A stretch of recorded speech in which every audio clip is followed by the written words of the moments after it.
Que deviendra M. Kabila? M. Kabila est citoyen congolais. Il a sa place ici au Congo. Il fera ce qu'il voudra. Et du reste, la constitution est claire. Il est sénateur à vie. Et maintenant, l'Assemblée nationale vient d'adopter une loi sur les statuts des anciens présidents. Je crois que il sera là. Et les maîtres mots chez nous, s'il n'y a pas de revanche. Si quelqu'un croit qu'il a fait du mal à Fayoulou ou à l'entourage de l'Amouka, un membre de l'Amouka, il faut savoir que nous avons pardonné. Parce que nous sommes des chrétiens. Et les deux premières valeurs des chrétiens, c'est un, l'amour,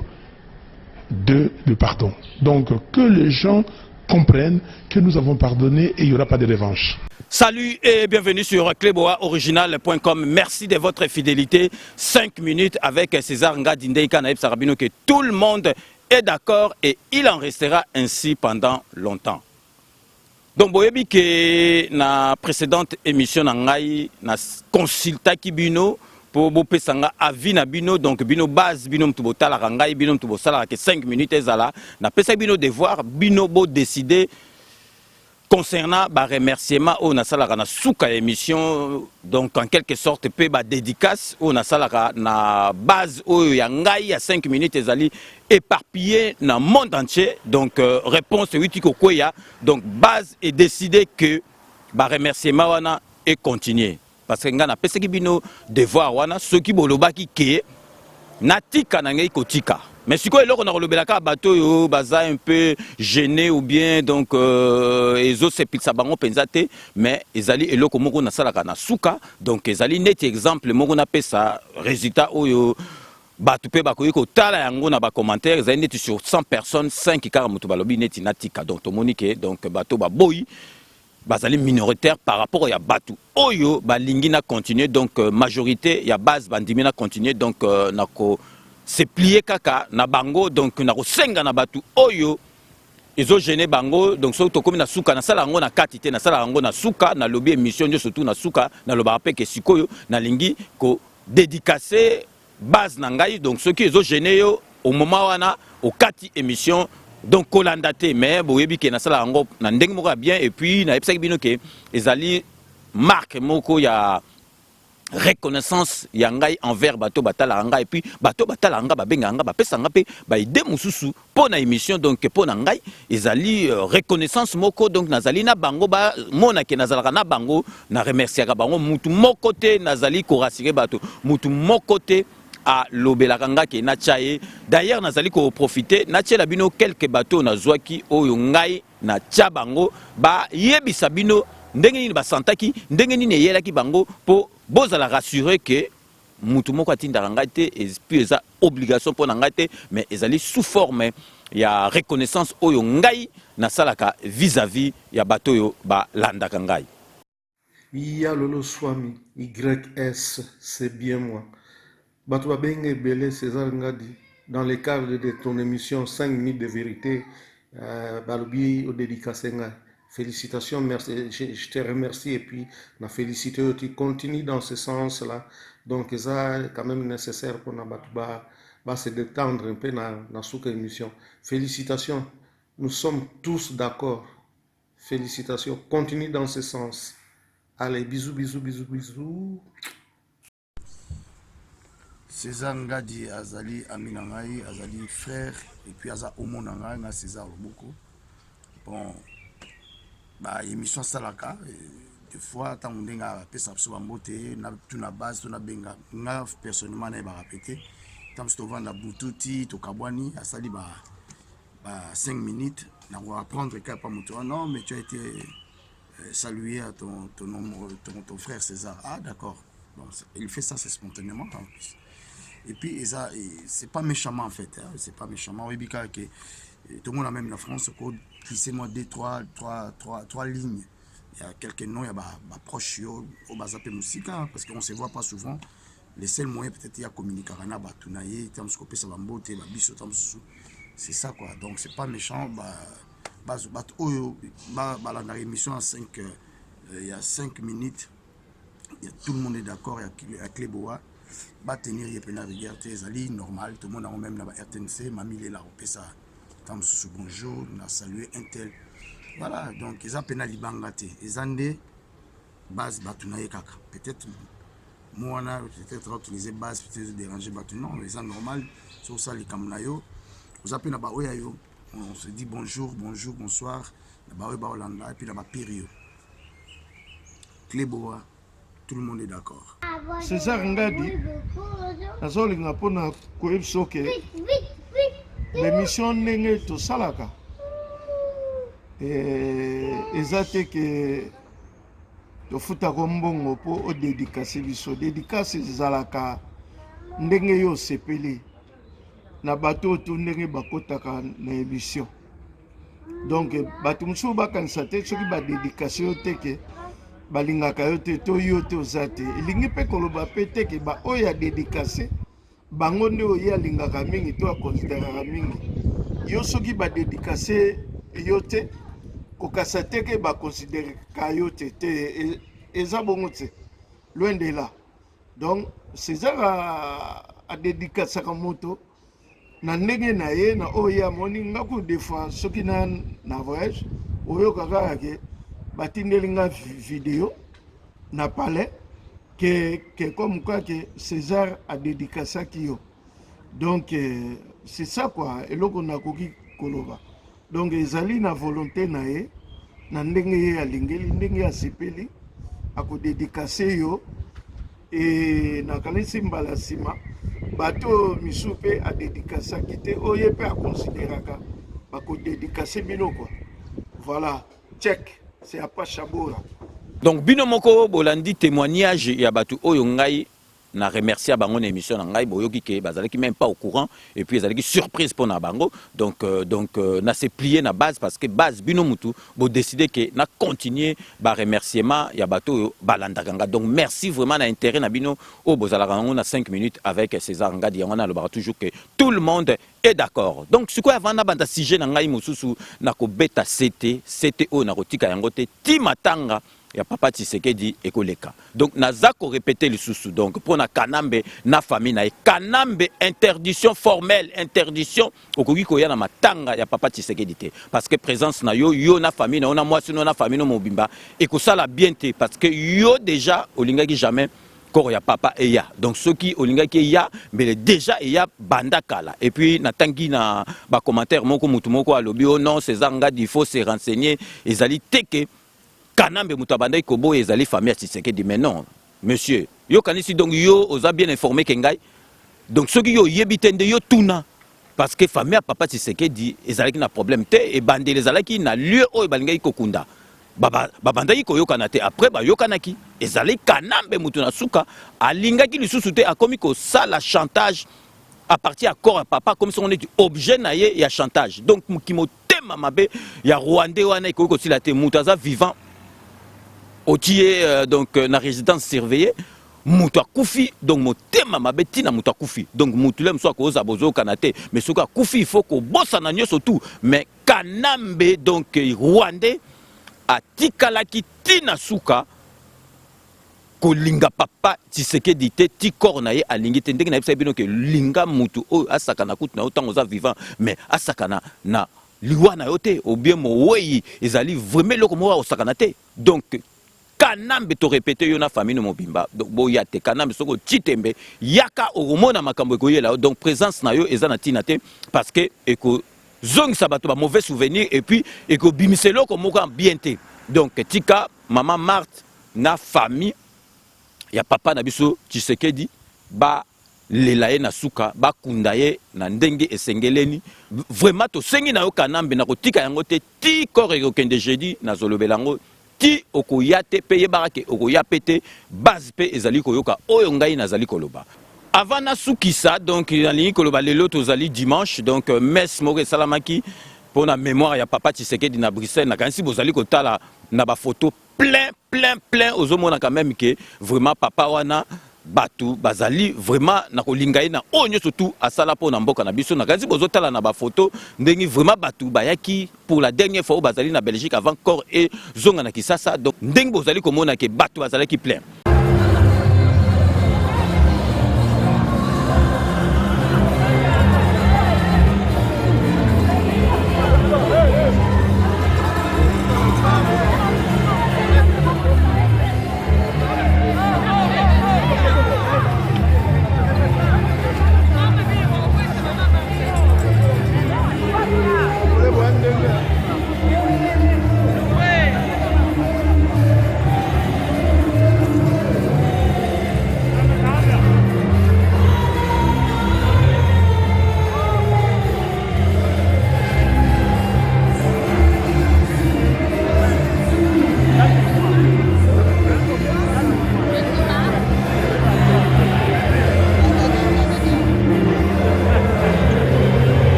Donc si je n'habite pas à Liboso, nazali kokota, nazali ki sidéré en même temps, donc nalobaka choqué na makambo oyo Zoé Kabila kutute donc Zoé Kanambe parce que Kabila donc jamais akoko bota mwana neti Zoé donc nakanisi bola sabino azali on dirait homo sapiens moko azali neti bato yo donc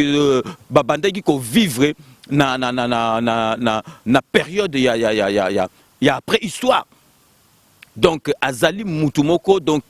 mwana ya Kanambe jamais papa Musée a connu que bota mwana boy bota na forme na yewana bota la déjà na forme à mutango moko boy donc jamais donc yo Zoé Kanambe obani bomma na mutuna yo Zoé Kanambe ngana Zoé bisa ku na bengo Zoé Kabila te parce que zali Kabila te donc Zoé yo bandi li bomma na mutuna yo donc yo zali ko lobake donc papa Tshisekedi azali donc père de la démocratie est-ce que yo yebi vraiment histoire Congo yo yebi histoire Congo donc bino avant bokota tant boko kota na babotu wana yo yebi nani yango a fragilisaki Mobutu ezali papa Tshisekedi et puis soki Mobutu akufa pe na ba souci tant papa Tshisekedi a sali tout donc ba parti et côté tant Mobutu a beti discours à lobby comprenez mon émotion Mobutu a bandaki déjà ba souci les wana face aux grandes mutations qui tourmentent le monde. En ce 20e siècle finissant, j'ai estimé, seul devant ma conscience, de tenter de nouveau l'expérience du pluralisme politique dans notre pays, avec à la base le principe de la liberté pour chaque citoyen d'adhérer à la formation politique de son choix. Très chers compatriotes, j'ai parlé de bien de choses et de tout le monde. Je n'ai pas parlé de moi, que devient le chef dans tout cela? Le chef de l'État est au-dessus des partis politiques.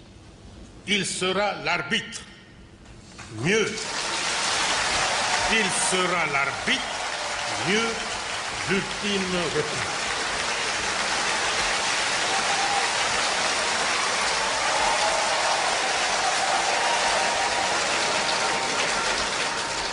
Je vous annonce que je prends ce jour congé du mouvement populaire de la Révolution pour lui permettre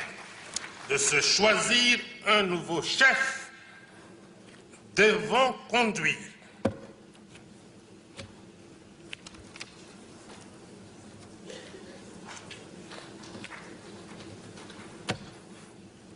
Comprenez mon émotion.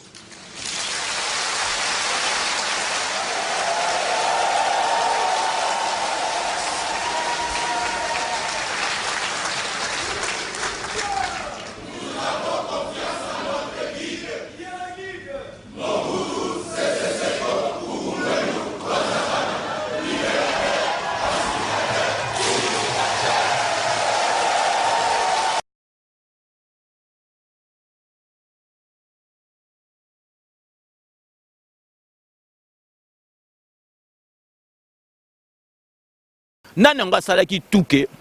ba parti politique comme ebele parce que parti ezalaki moko impair parti état au botami ozali na impair au kolo ozali na impair nananga salaki lelo ke batu mobutu alobi ke mutu to alingi alata cravate alati donc ba parti et comme ebele nananga salaki ndeko d'autant bazo benga papa oana papa Tshisekedi azali père de la démocratie c'est à cause de ça et puis on monnaie après sikoyo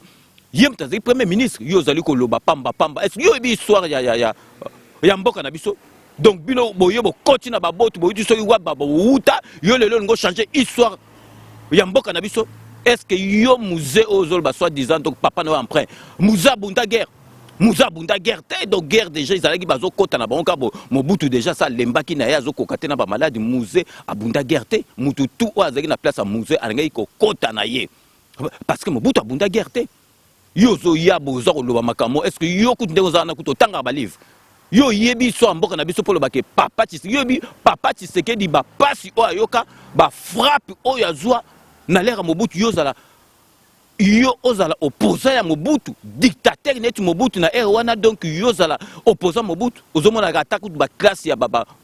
Félix moi ba tanga na ba classe ba côté moto mo la côté ko changer à côté bo pour ba zongsi papa mboka pour ti ba ko bima ba kana ba poto bazali perturbé na makambo onyo surtout yo lelo komi gouverneur soki ya Tanganyika on yo kanisi penzo za suke yo penza aussi sa mantana mais zo Kabila kana chey donc yo ozo pesa bato kanda yo ozo changer histoire yo ngolo ba penza est-ce que yo penzo yebi ke yo yebi mafuta kizola yo yebi mungulu diaka yo yebi papa Kalonji Mutambai yo yebi Marie-Louise Ngadi Luamba yo yebi Véronique Kanibasio babandaki donc ba commissaire du peuple siko benga ba honorable ba député basiona ba banda penza ba commissaire yo yebi histoire ya mboka na biso yo zoba oya kanambe donc zoba oya zoetala donc gouverneur moko sans impact zoé longo yo lingo changer histoire mboka na biso yo yebi njoko yo baba yo yebi njoko yo baba ya masa nanga jeune njoko tutanga ne wana masa nanga chik yo yebi bango oza ko beta neti histoire sa neto bouder papa Tshisekedi yo bouder papa Tshisekedi o bouder papa Tshisekedi Mandela kufa est-ce que Mandela kufa po na Afrique du Sud Mandela kufa na maladie akufa na maladie mais azali père oyo alagisi makambo nyonso tout est-ce que Mandela kufa ki o baboma ki pona ni polo bake yo kansi donc avozalaka ke père de la démocratie il faut barrer yo. Et puis bino moko bo yebi ndenge ba baraki soki muze na ko lobate mais muze bino mtu so bo baraye bo yebi te soki ezalaki ndenge nini donc soki ezalaki ndenge nini donc muze ba kotela etina salon na ye penza soki penza donc sécurité ezalaki makasi ba oboma mutu tina kata salon na ye donc bino bo yebi liwa wana yo siko oza ko loba yo penza ko loba donc yo yebi ke papa Tshisekedi donc azam mutu mo il faut ba respecter soki lelo démocratie et kota na mboka na biso ezali grâce à papa wana bunda na Mobutu tina suka papa okufa na ba souci mboka yo ozo oser ko salir mémoire à papa wana yo Zoé donc kana chien Kabila donc nazoti la bino ba image botalaka mutango azo forcer penza ke abimaneti donc gouverneur moko penza avec influence donc avec donc azo forcer ke abimaneti mutu moko ya bien mais botala na forme na ye na tango kiti na avion bozomona donc autorité zate bozomona donc gouverneur penza et silangala na ba 5 jours ba witi ko yaka lobi na ba botambula alingi a salir kombo papa Tshisekedi bino moko na tiela bino botala na ba image vraiment gouverneur mobimba tala ndenga zo kita na avion tala forme na ye donc sans influence donc sans donc ozomona on dirait soki mutu moko pousse wuti soki bino moko botala na ba image. C'est par les réguliers de la compagnie nationale Congo Airways qu'il a regagné le chef-lieu de sa province ce mercredi 22 mai en début d'après-midi. Zoé Kabila Mwanzambala, gouverneur de la province du Tanganyika, est accueilli à sa descente de l'avion par le ministre provincial de l'Intérieur, Dieudonné Kamona Yumba, avec à ses côtés le maire de la ville de Kalemi et tous les membres du comité provincial de sécurité. Ceci est un retour qui marque le début effectif du travail lié à ces nouvelles fonctions.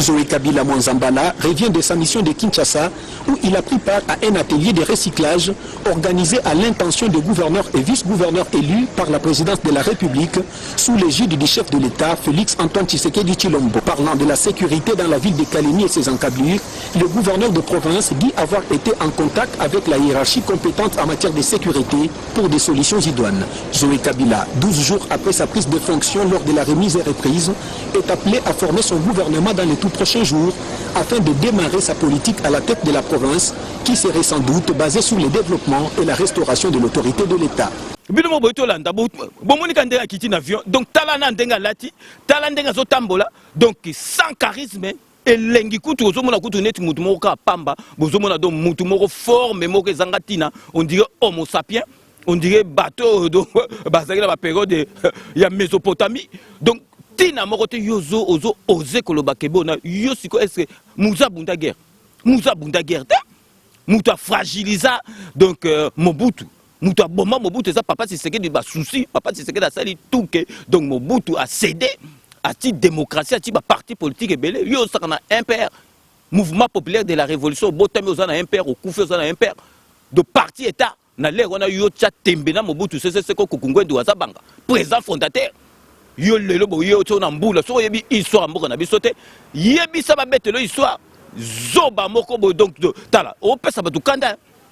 okotala yo kan sinde komi gouverneur ya Tanganyika na yo aussi sa mantano boko za déboulonné parce que bino boko tikala jamais na kata mboka na parce que tala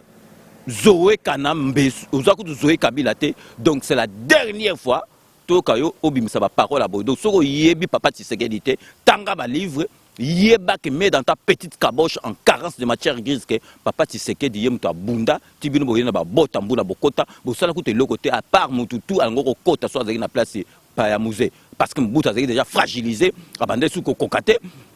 donc bokoti kaka bona bo udi soki wapi est-ce que yo yebi histoire ya mboka na biso po bandolo ba ke po sa neto boudé papa Tshisekedi omoni yango na ta état de droit na et communauté ko donc comme ça va tout bazobo obite que président za za kinois et moto ko longola état de droit pendant une semaine to liebino et puis état de droit zongi après de parce que beaucoup moment a dit état de droit vous êtes permis de tout dire yakoloba do yozo oser papa Tshisekedi mais yozo baté zana la sabino na sala qui un peu compilation ya ba photo ya papa Tshisekedi ndenga souffra ndenga lia ba frappe les wana yeba ke donc lia ba cordelette rouge botala bino moko ndenga na sangisi ba photo ya papa Tshisekedi bota penza papa oyo azo mériter oyo azo sala masiko yo mais zoba oyo soki ya kanambe zowe soki kanambe soki a wita wa pa witi wa pa zolo ba n'importe quoi donc nyanga la kata moko lelo ba ye penza ba wuta oyo ba yeko yela biso na mboka na biso ba komi ko loba pe ko beta histoire na biso ya mboka na biso na ndenga mabe bino moko bolanda ba image na sangisi ya papa Tshisekedi ndengi babandaki penza ko sala ye na période de Mobutu tout ça pour na biso lelo azali susuté mais chance est précis que moi nané o babanda ozala na Félix parce que Félix mutalona Félix mutabanda ozala na papa bandeko musuba babanda olinga politique te bozotala bino ngo photo na Félix avant na tia bino bo mo penza photo na Félix azobongisa papa ne parce que ye mutabanda ozala na papa donc siko botala ba photo on a kangisi ya papa Tshisekedi.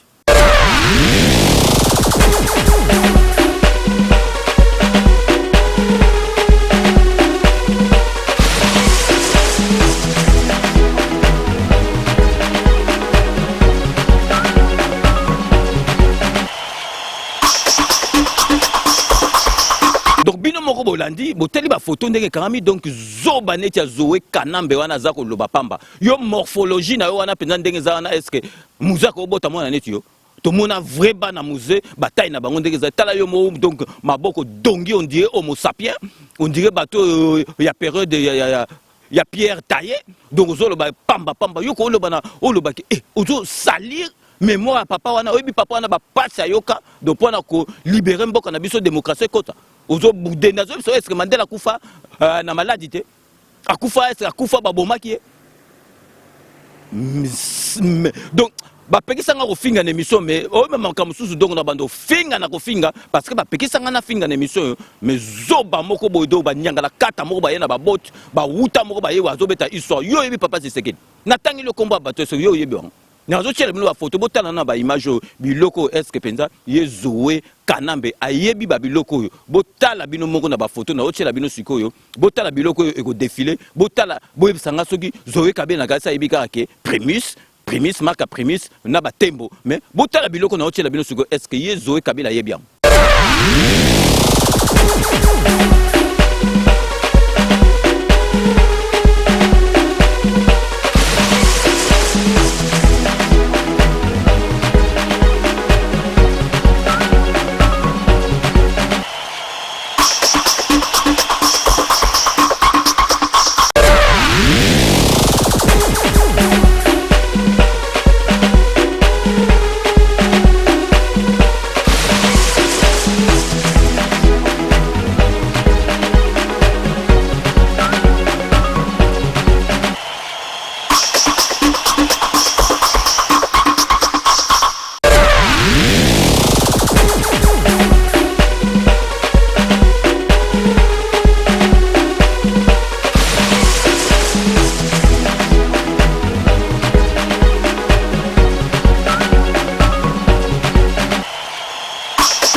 boito landa biloko nyo surtout défilé eza biloko biso ba kinois ba congolais akala toyebi mais siko Zoé Kanambe wana yebi eloko te donc Zoé Kanambe c'est la dernière fois okota makambo mboka na biso yoko kansate que pour comme gouverneur ya Tanganyika et puis okosi sango te bozala déboulonné okozala déboulonné yo na bande konyo surtout tokotika na mboka na biso donc vraiment ezala ki coup de gueule il y a 5 minutes avec César Ngadi il fallait qu'on a vendu la Zoé Kanambe wana parce que à quoi que n'importe quoi te pour na papa na biso wana papa na biso bas tozo devoir y respect à bundi pour na mboka na biso tilelo démocratie kosi papa wana zali père président ya démocratie solo donc vraiment ba Zoé Kanambe on habite so ba bima wapi donc mutu moko ndike soki ndenge ni mo wuta moko boye donc azo beta so donc bino bozila déboulonnage za kalate bozila déboulonnage za kalate donc boyebi kaka na commis presque à la fin il y a émission de Canal Lobaki je vous laisse le soin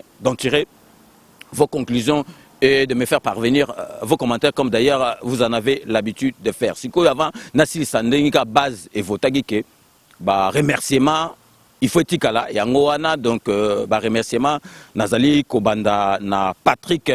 Lusa Maki mwana ya maniema benginga lobi yaza mwana ma niema mais grand informaticien na mboka oyo donc azana boule moko nangai donc azali ko défendre malgré tout que yaza mutamani mazo défendre président de la République donc nazali ko pesa sikoyo mbote na dicle kula na kati ya bundes donc il est 5 minutes ezali vraiment masolo na ye après na kei ko pesa mbote na Manchester na mama Sanshai Bambi donc il y a benginga solo nanga makambo ya mboka donc mama Sanshai Bambi donc vraiment ma solo to solo qui na sepeli vraiment na patriotisme na yo donc na kopesa susu mbote na États-Unis d'Amérique na Jean-Marie Matoussi donc na quatre États-Unis d'Amérique souci ya mboka na batunyo surtout donc Boulambo Blaise Congolo Sud Kivusien mais à lobi na ngai alinga Félix Tshisekedi kolinga kutu alinga Félix Tshisekedi koleka bolingo donc bino moko kaka bo imaginer vraiment ndenga lobela kinga bo siko nazeli kopesa mbote depuis Paris na Cherali ki Ndionga donc à soleil nanga makambebele base nanga vraiment na kati ya Paris donc na kopesa susu mbote na Mimi Ngalulu na Serge Chamala et puis na Rosukisa na Jean-Pierre Kavoya donc c'est ainsi que s'achève ces 5 minutes avec César Ngadi. Cette émission a été réalisée par Yalolo Chouami. Donc nous allons nous retrouver demain pour un nouveau numéro. D'ici là, portez-vous bien et à très bientôt. N'oubliez pas, tout le monde est d'accord et il en restera ainsi pendant longtemps. Bo vanda na bino calme. Kanambe na famille na etoko manquete bakozoma solo na mbuntu tona dikosi abu pia tovandi na mboka na biso calme. À très bientôt.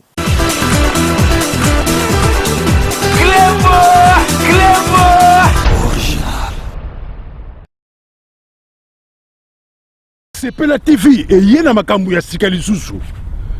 O ba chaîne ya France eza na kati. Ba chaîne ya Congo eza na kati. Ba chaîne ya Londres eza na kati. O numona makambu ya politique ya sika. O parti AA eza na kati. O parti BB. O CFAIO eza na kati. Ya Sepela TV. Bouquet comme ya muke boye. O tina poche voyager na ngokeno partout lingi. Na bouquet na Sepela TV. Sepela TV. Même ma biso n'engozo même biso wana 4K. Machine ma daka. Sepela TV. Bienvenue dans le monde de Sepela TV. Sepela TV est le décodeur qui vous permet de suivre les chaînes du Congo en direct de la diaspora. Mote Bandeko, merci Ndebo Yamina na Banda Kunabino. Tomanda désormais Kokutana na cadre ya émission Oyo Tolobe la santé. Bon, nga comme on a Jean-Paul Djamba, dans Naza Ndebo Nabino, dans Naza na poto depuis Bamboula Ebele, dans Nalongwa Kisasa, na Kolita na Kisasa, na Bandal, biso bana Bandal. Banda na longwa na yapoto musala musuna sarakate na zakaka na bopito. L'hypertension, le cœur est une pompe musculaire qui propulse le sang sous le réseau d'artères. Engol banini. Motema na biso ezali pompe ya muscle ya kana tilikofi motema mutu so ali tilikofi na ye sikoyo motema wana musala na ngoya nini kopusa kotindika makila ya propre na bamisisa minene na diabète eza sécrété na moko ya eteni ya nzoto o babengi pancréas ou pancréas yango ezo sécrété entre autres ba hormone mibale o babengi insuline musala ya insuline eza nini eza soki olie yango ezo réguler ezo cha donc soki olie et sécréter et produire insuline pour ekitisa to ya makambo etali AVC. AVC eza nini accident vasculaire cérébral. Bon ngana ko expliquer bino na mukuse ezali accident oyo ekoya à tout moment eza brutal sikoyo V etali makambo ya vaisseau ba vaisseau ezali ba artère ba veine oyo eza na cerveau et puis C cérébral etali makambo etali cerveau etali mutu. Voilà pour la AVC. Mais sikoyo ba classifier en mode 2 les amis balé les AVC au babengi ischémique na AVC au babengi continue ka ko conseil quand ndé maman na bana ko lobana ngai na kitetela papa dembaki de kama nyamase la dièse na bakisi na pondu kozala zoto malamu edeki loso nyama mbisi na pondu. Merci. Lokuta mokili bandi na mwasi soto zina Bible depuis Adam na Eve na kosa moninga izala mwasi basi bakosa mibali te mwasi so akosi mobali te ke mobali wana akosaka mwasi na ye vérité ezalaka te yango mpe moto comprendre ke mobali akosa ki yango epa akosaka ye eloko etindaka biso mingi tokende libanda ezalaka na comportement ya mwasi lolenge nini mwasi azobombola ndako baréponse ya mabe ke basi mpe bazama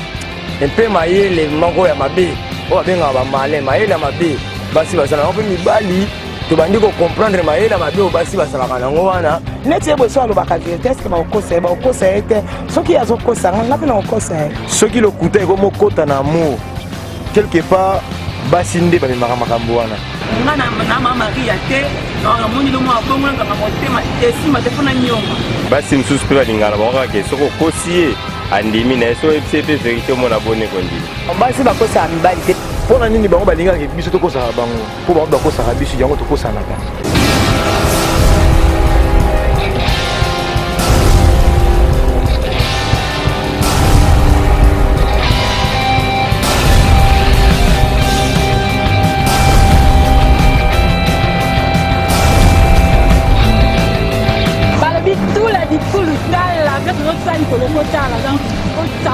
surtout la clé boa originale n'a jamais décidé.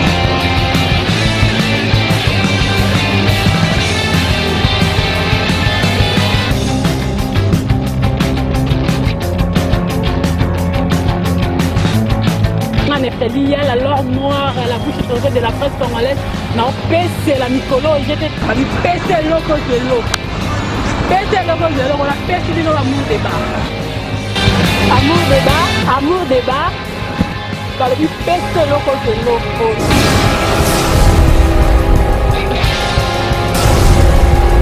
Nakati amour débat parce que j'ai ébélé donc on s'accante donc boko lemba ngana lemba bino te po bino nde boko lemba basije. Merci mingi na yemo comme mon patron mon boss César Ngadi depuis Paris donc zala yo amsa les osala makitoko si je na biso lelo nakati amour débat eza nini nzambe na ngai